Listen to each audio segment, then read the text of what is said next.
Well, hello everyone. This is Dr. Mike Cho, physical therapist. Hey, today we've got a special guest. Her name is Dr. Vicki Landers. We'll be back in a few seconds, okay? HelloNote is a truly therapist-friendly practice management solution with integrated EMR that will enhance workflow, efficiency, and patient care. HelloNote reduces error and allows you to spend more time with your patients. It comes integrated with billing. Claims are generated once a note is completed. You can bill with one click and a patient portal, which streamlines the patient intake process. Beautifully engineered and cloud-based for easy accessibility, the software works on all platforms. You can access patient records from anywhere. We also offer 24/7 support. HelloNote is the practice management solution that you're looking for. Well, we are back. If you're watching live, comment live, watching on a replay, comment replay. Hey, if you are needing a documentation system, check out HelloNote. We use that in our outpatient clinic. And of course, if you need continuing education units, use medbridge.com. Use the code alternative or AHC or Dr. Mike. You get a 40% discount. All right. But without further ado, let's go ahead and bring in our special guest. Our guest for today is Dr. Vicki Lander. She's a physical therapist and turned a healthcare leader. She's the board member and an ICF certified coach who understands what it feels like to question your place in profession that once you have loved. So without further ado, let's go ahead and bring in Dr. Vicki Landers. There you Sorry. go. Let me put in some applause there. Yeah. All right, Vicky. Well, for those people who don't know, Vicky and I, we met each other at the Alternative Healthier Career Group, and then I also saw her in the APTA CSM recently. So I said, well, let's go ahead and do this real quick. So, Vicky, please tell us again who you are, what you do, and how can you help us? Hi, I'm a physical therapist by training. I've been one since 1993, and I have gone through a bunch of career transitions in my life, from practicing clinician to leader to IT strategist and analyst. And in the course of that, I also became a coach. And what I do now is I work with people who are in healthcare who are trying to navigate some kind of transition, and that transition may be peer to supervisor, clinical to non-clinical, clinical to retirement. Or my very favorite folk, the people who, you guys are high achievers, the people who have met every single goal that they ever set out. And then they look ahead and they realize they've got 15 years left in their career, and they're trying to figure out what it is that's going to keep them engaged and giving them purpose and meaning for the rest of their healthcare career. It's very powerful. So tell me again, what prompted you to change, 1993, those were the days, right? Yeah. When I tell my kids I graduated in the 90s, they're like, seriously, dad? So have you seen those videos about, when were you born? 2000, 2000. And then all of a sudden they pan to us born in the 90s. So 19s. Well, anyway, what prompted you to change your from clinical to coaching? Well, there were a lot of steps along the way. I'm primarily a home care clinician, so I worked in the home care space as a clinician and as a supervisor for a number of years. But one of the things that I noticed as I was doing some IT work, I was watching people get really frustrated when I would teach them something new. I teach clinicians how to do something different, and some people would just like grab it and run with it. And some people would be like, you'd think I'd stolen their first child. And so I started just watching how people were acting and reacting. And I thought it was really interesting because this is about human behavior. And, I was applying it to how I worked with patients and how you get some patients to engage and how you don't get other patients to engage. So I started going down this, how can I better support the people that I work with and that I work for, the clinicians and the patients? And I fell into this rabbit hole of coaching, which is really all about, it's not about telling anybody what to do. It's not about being a mentor or a consultant. It's really helping people tap into what's meaningful to them so that they can live a life that it lines up with what their actual values are and what their actual purpose is. And that has become something that's really fun for me. I still work with some fitness clients. And so I do a little work with people, but I'm really focused on how to help people change behaviors and line up their lives with what they're really wanting. Because so much of the time, those of us in healthcare, We're in healthcare because, well, somewhere in our teenage years, we decided that this was a good idea because of a family member, or maybe, we had an experience, and then we fell into this and we just kept going and going because that's what we were expected to do. And we don't always recognize why we're doing what we're doing. And that's what I want to help people do. So powerful, so powerful. So what are the typical clients that you serve, when you're coaching?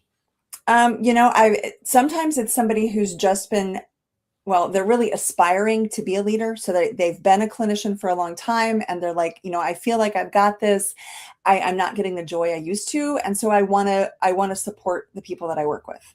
And so they're trying to figure out how to position themselves into a leadership position, whether in their organization or sometimes they're thinking about entrepreneurship, but just really helping them pinpoint what matters to them and what sort of risks and tolerances they have. But so that's one of my great clients, is moving from peer to supervisor.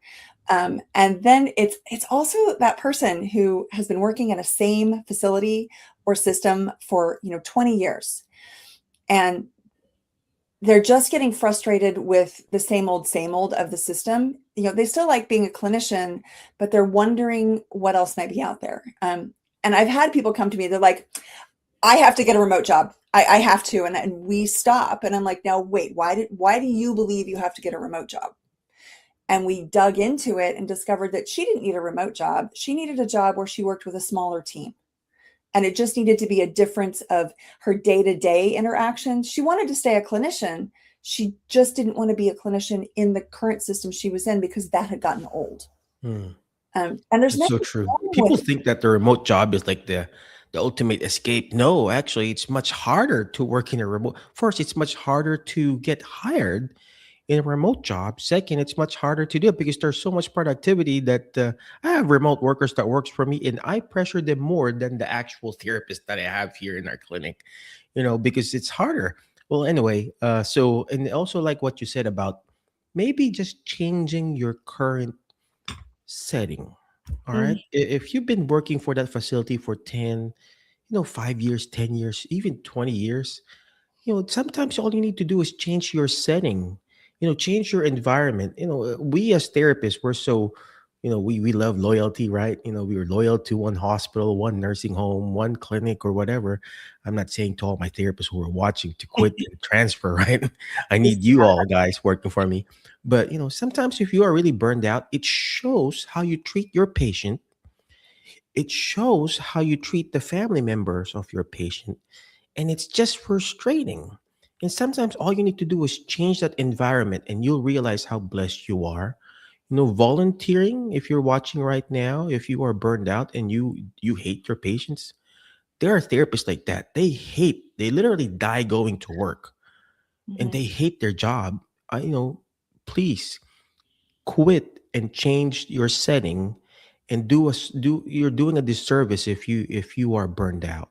So Vicky, let me go back to you. How can you prevent this burnout that's happening in our profession? Because there's a lot of therapists out there who are literally dying to go to work, figuratively and literally, right?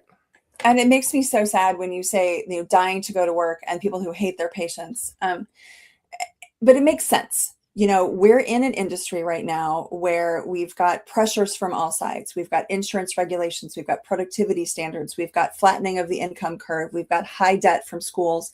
We've got, patients who are frustrated, coworkers are frustrated. So I don't want to say this doesn't make sense, because it does make sense. And one of the things that I like to talk to people about is, how are you viewing your world? Because how you show up and how you see the world actually can make a really big difference. If I see myself as a victim, I'm going to behave as a victim. If I see myself as somebody who enters into a space with curiosity, I'm going to enter into a space with curiosity. And we can change those lenses. And so that's what I talk to people a lot about, is like, how are you seeing your world? And what might be a different way to see it and experience it?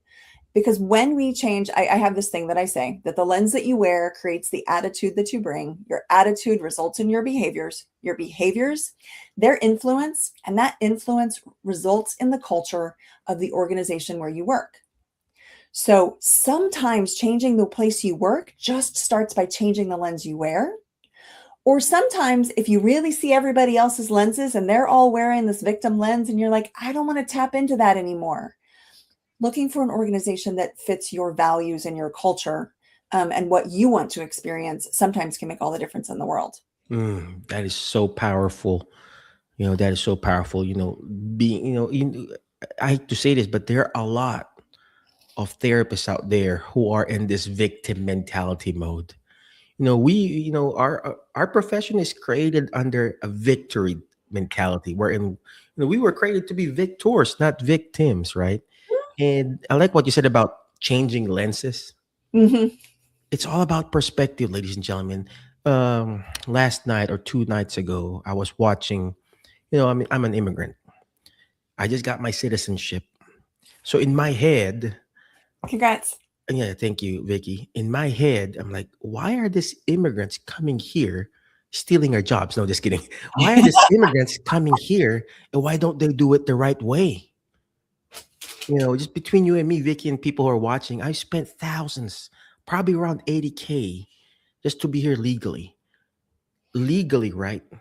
But I got to pay the lawyers and everything. But I was watching this documentary about from India, from South America or South Africa, going to a different, going to lengths, months, and years to travel. And you know what? How much they pay? They pay thousands of dollars too. And in my head, oh gosh, these are people who are looking at their. I was looking at the lens from inside looking out. And sometimes we have to go back out and look at what is it that America has that people are wanting to come here. And here we are blessed. We are working in living in the greatest country in the world, and we still complain. And you got immigrants like me or immigrants from South America, South Africa, wherever, India, dying, literally dying. They go to this desert and they pass by dead people along the way in the Panama Canal or whatever. Crazy months and sometimes years of them walking. They show the blisters in their feet. All of a sudden, my mindset changed, Vicky. I changed my lens of, from outside looking in now. Because I was already inside. I'm inside here in the United States. I'm looking out there and looking at them. Why are you wanting to come here? You come here legally too, like what I did, right? And then when I watch those videos, they're from the outside and they look at us, you and me. Oh, this person is so blessed. There's this one other guy. Um, he was an Indian guy traveling from India to France because apparently France, according to his mindset, that France is being there's a helicopter that flies over France that sprays perfume. That's why France smells so good, apparently in his head. And he traveled months and months. They documented it. They gave him a little camera or whatever, you know, and they've traveled months just to go to France and pay thousands of dollars too. And they see that opportunity. And here we are feeling victims. So I love how you said about changing the lens, how we look at things, because that's how you're going to change your mindset. That's how you're going to change your outlook in life. That's how you're going to level up your game in taking care of our patients and going to your next level of victory instead of being a victim. So Vicky, thank you for pointing that out. I was kind of tired already, but tell me more about the next level of once you change their mindset and their lens. What else do you do with them? Yeah. So we start by sort of identifying what the lens is, and then I actually have a program that I do. It's the LEAP program. It's like learn about how you got to where you are. So we stop and we go back to the beginning. Why are you a therapist? Why are you a physician or a nurse? What got you here? And you start to tap into the reason why you're there and how that really aligns with your current purpose. What is it that brought you to where you are? And what is it about you that got you where you are? Because if you're a PT, you went to school for a long time. That's what we did. So you have all this education, you had dedication, you had the ability to get through some really hard stuff. So tapping back into what it was about you that got you where you are, and then really talking about current values. We sometimes get stuck in our, like, what we valued when we were in college and when we were younger, and we like believe that that's our value forever. So I give people permission to really look at what's important to them now. Is it having family life? Is it having the ability to travel? Is it freedom? Is it really making sure you have an amazing nest egg for retirement? Whatever it is, it's yours and it's individual to you. So we figure that out. Then we start to think about what are the ways that you can implement all of your skills and your talents to figure out what lines up with what's next and how it really lines up with your purpose and your mission. Because when you can tap into your purpose and your mission and your why, that will take you through so many troubles and so many hard times where you might not be making the money that you were making before, but you have a purpose. And so we really tap into that, and then we set out a plan. So we create the plan for you. Well, you create the plan. I'm alongside of you, helping ask the questions so that you can make a plan that works for you. And then you can execute that plan. So you're moving forwards into what has meaning for you.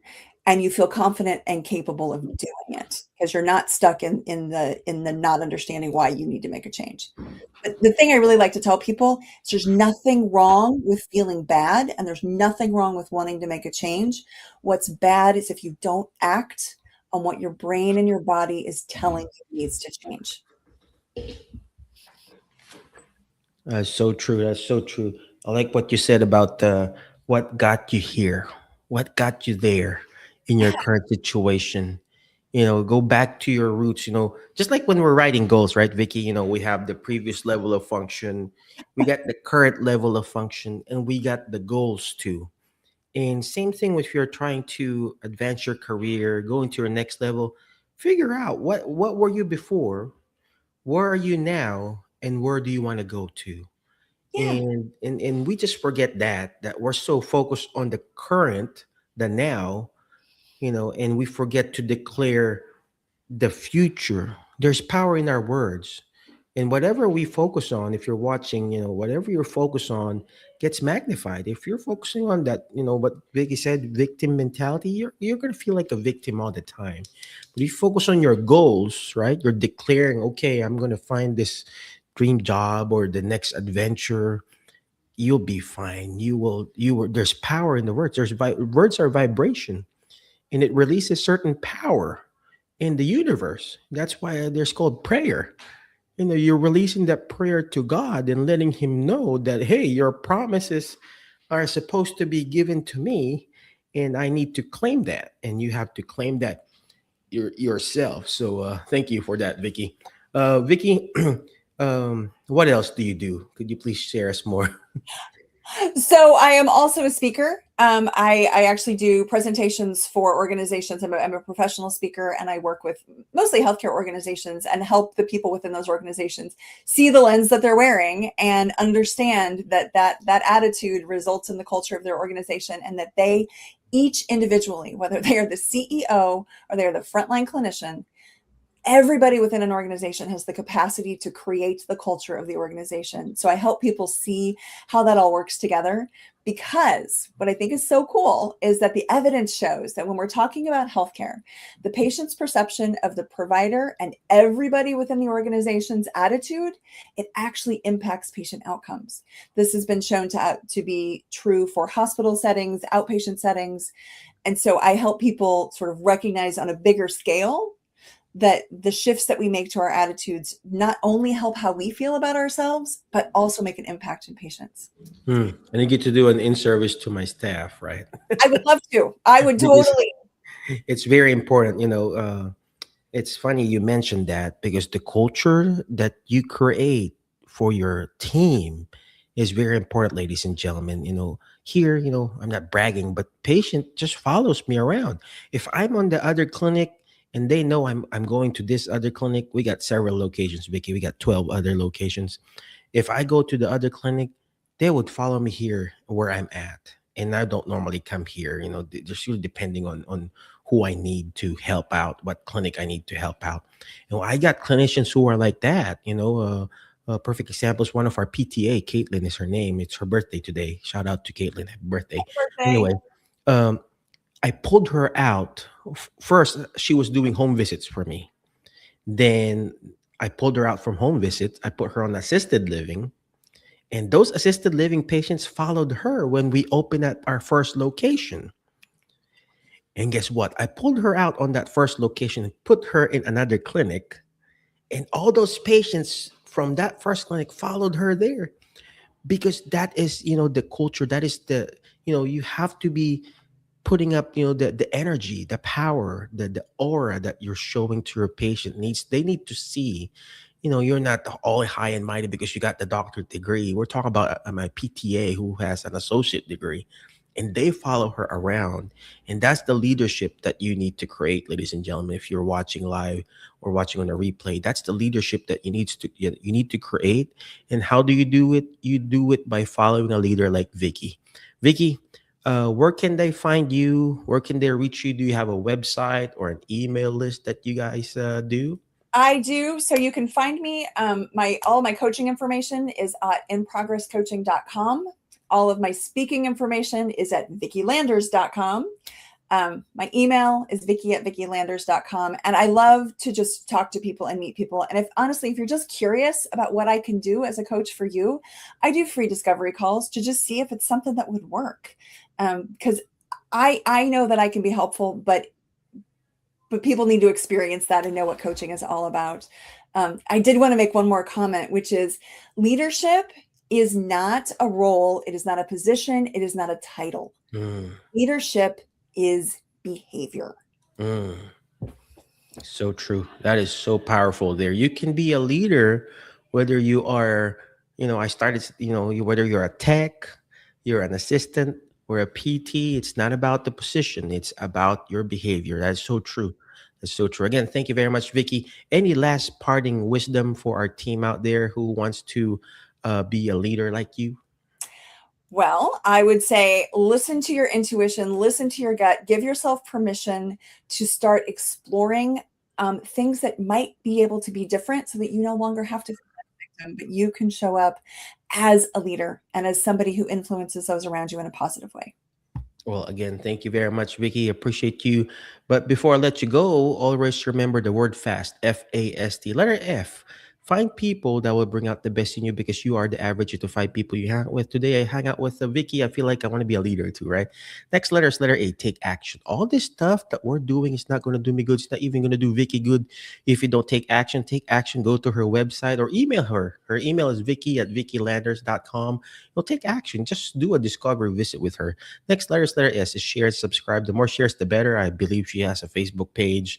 You do have a Facebook page, right, Vicki? I have a Facebook page. I'm more active on LinkedIn. On LinkedIn, reach out to her, share and subscribe her LinkedIn. And last but not least is letter T, is teach it. Why? Because when you hear it, you forget. When you see it, you remember. But when you're actually teaching it, you're actually understanding it more. And that's what Vicki's doing. She's teaching us how to be a better leader. Again, thank you very much. Be awesome, be great, be excellent. And we'll see you in the next episode of our Jerry Hab Show. HelloNote is a truly therapist-friendly practice management solution with integrated EMR that will enhance workflow, efficiency, and patient care.